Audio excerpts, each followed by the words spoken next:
present teacher. Hello students, हम लोग continue करेंगे सब्जेक्ट वर्ब एग्रीमेंट को।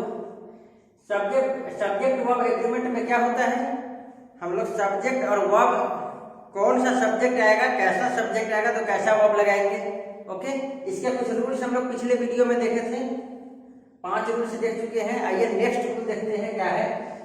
When the subjects are connected by or, not, either or neither nor, and the subject takes different persons, the verb agree in person with the nearest subject. Okay, क्या मतलब हुआ, कोई भी subject जो है वो either और से कनेक्टेड हो, ठीक है, और उसका पर्सन जो है चेंज है। जैसे पर्सन क्या होगा, first person, second person, third person, ठीक है, पर्सन चेंज हो जा रहा हो अगर, तो वर्ब जो होगा वो किसके हिसाब से आएगा, जो भी पर्सन नजदीक होगा, नियरेस्ट। ओके, जो भी नियरेस्ट होगा उसके हिसाब से हम लोग वर्ब का यूज करेंगे।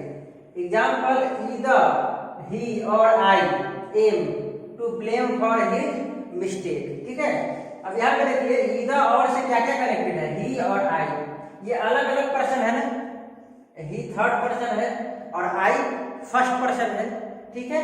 अब किसके हिसाब से आएगा, ही के हिसाब से तो ईद होना चाहिए, आई के हिसाब से एम होना चाहिए। तो क्या रूल है, कौन सा लगाएंगे, तो रूल ये है कि जहां वर्ब लगेगा, जहां वर्ब का यूज करेंगे, उससे जो नजदीक में प्रोनाउन होगा, जो नजदीक में पर्सन होगा उसके हिसाब से लगाएंगे। तो नजदीक में पहले आई है, इससे नजदीक ये है आई, ही तो दूर है, ठीक है, तो जो नजदीक होगा उसके हिसाब से आएगा, यानी आई के हिसाब से यहाँ आएगा तो क्या हो जाएगा, M. Okay, either he or I am to blame for his mistake. Fine, neither teacher nor her roommates are attending the concert. अब यहाँ पे बताइए ये आर क्यों आएगा, दो सब्जेक्ट है, रीचा और हर रूममेट्स, दो सब्जेक्ट हो गए ना, दोनों सब्जेक्ट नीदर और नॉर से कनेक्टेड है, पर्सन चेंज हो गया ना, तो यहाँ पे जो नजदीक होगा उसके हिसाब से, ठीक है, उसके हिसाब से क्या करेंगे, वर्ब आएगा। अब यहाँ आर लगेगा या इज लगेगा, रीचा होगा तो इज लगेगा, पर द रूममेट्स होगा तो आर लगेगा। अब किसके हिसाब से लगेगा, तो इस आर के नजदीक क्या है बताइए, रूममेट्स है ना, प्लूरल हो गया ना, तो प्लूरल हो गया तो क्या होगा, नजदीक में प्लूरल है तो आर लगेगा, इज नहीं लगेगा। ओके, आई होप आपको ये समझ में आया होगा। Next rule is when the subjects joined by or not are of different numbers the verb must be plural, ठीक है। दो सब्जेक्ट है, दोनों क्या है, और से या नॉट से जुड़ा हुआ है, ठीक है, और क्या है, एक जो है सिंगुलर है और दूसरा प्लूरल है, मींस नंबर अलग अलग है। कोई नंबर का मतलब क्या है, सिंगुलर प्लूरल ना, नंबर अलग अलग है, तो यहाँ पे जो भी वर्ब आएगा वो हमेशा प्लूरल आएगा। जैसे इधर सुसैन और हर पेरेंट्स। अब यहाँ पेरेंट्स प्लूरल हो गया ना, एक प्लूरल हो गया और एक सिंगुलर हो गया। जब सिंगुलर और प्लूरल दोनों एक साथ आए सब्जेक्ट की तरह और या क्या हो, और या नॉर से कनेक्टेड हो, तो उस केस में हम लोग क्या करेंगे, हमेशा प्लूरल वर्ब लगाएंगे। तो यहाँ पे देखिए प्लूरल वर्ब आया है, ऑलवेज नियर आएगा वर्ब। ओके,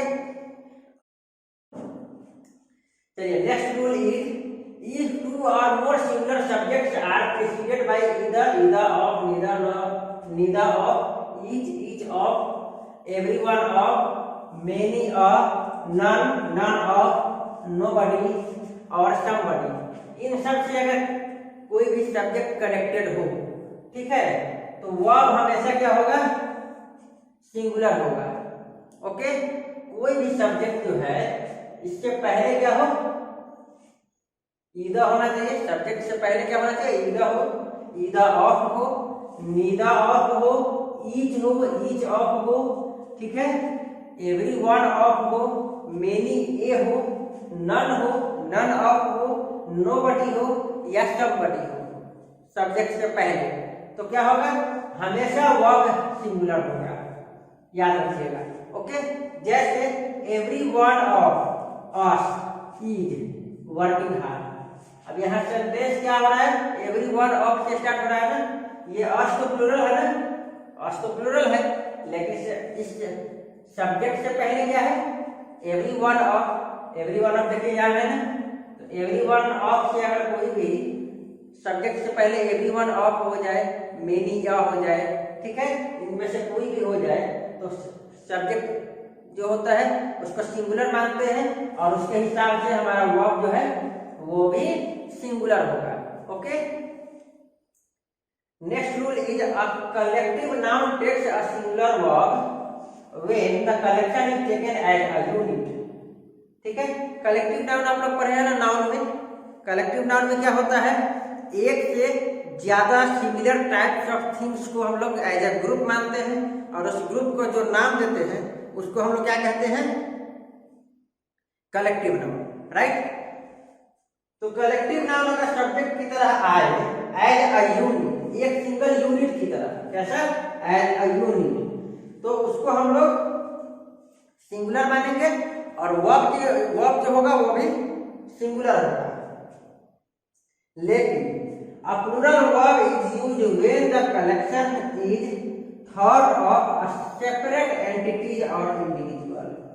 अगर वो पूरा ग्रुप जो है अगर एक एज ए यूनिट माना जाएगा तो वो सिंगुलर वर्ब यूज करेंगे, राइट। और अगर वो पूरा ग्रुप जो है इंडिविजुअल वन बाय वन करके माना जाएगा उसको, तो हम लोग उसमें प्लूरल वर्ब लगाएंगे। चलिए एग्जांपल से क्लियर होगा।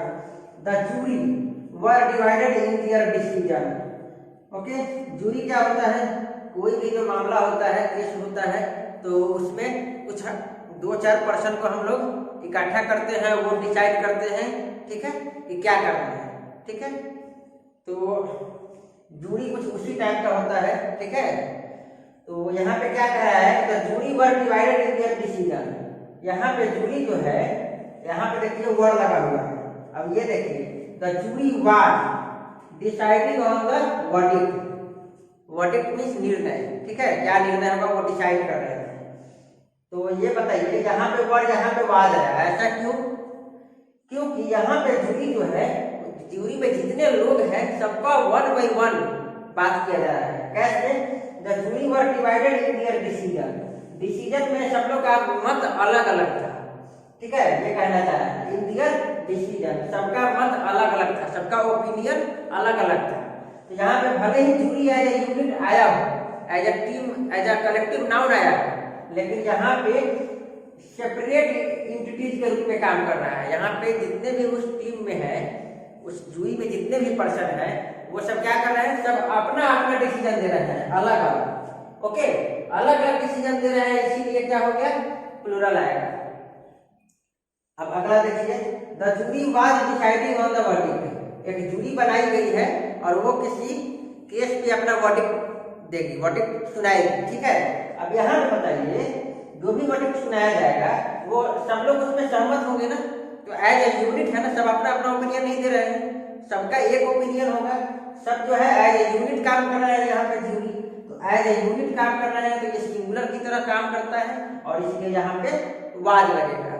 Okay, next rule is nouns that are in plural form but are singular in meaning take a singular verb. Nouns that are in plural form, कुछ नाउन्स होते हैं जो प्लूरल फॉर्म की तरह दिखते हैं, but are singular in meaning, लेकिन उनका मीनिंग हमेशा सिंगुलर होता है। पढ़े हैं ना हम लोग नंबर चैप्टर में, सिंगुलर प्लूरल में पढ़े हैं, सीजर्स, ठीक है। चलिए, जैसे पढ़े हैं, न्यूज पढ़े हैं, मैथमेटिक्स, फिजिक्स, ठीक है, ये सब क्या होते हैं, एस लगा होता है, फिर भी ये सिंगुलर होते हैं। तो यही कहना चाह रहा है, ये कहना चाह रहा है कि दिखते तो प्लूरल जैसे हैं पर उनका मीनिंग सिंगुलर होता है और इसलिए यहाँ इज लगता है या सिंगुलर वर्ब लगता है। जैसे the news is not pleasant. अब यहाँ पे न्यूज देखिए, ये एस लगा हुआ है तो लग रहा है ना कि प्लूरल है, बट यहाँ पे ये प्लूरल दिख रहा है पर ये है नहीं, ये है सिंगुलर, और सिंगुलर है तो उसके लिए सिंगुलर वर्ब आएगा, दैट मींस इज आया है। प्लूरल होता तो आर आता। ओके, तब अगला देखिए मैथमेटिक्स। ये दिखने में तो एस लगा हुआ है तो लग रहा है प्लूरल है, पर यह प्लूरल नहीं है, ये सिंगुलर है और इसलिए यहाँ पे इज आएगा, आर नहीं आएगा। ओके, तो कुछ ये रूल्स थे हम लोग देखे सब्जेक्ट वर्ब एग्रीमेंट में, ठीक है। अभी और भी कुछ रूल्स आगे हैं, हम लोग नेक्स्ट वीडियो में देखेंगे, ठीक है। आई होप आपको ये समझ में आया होगा। Okay, thank you.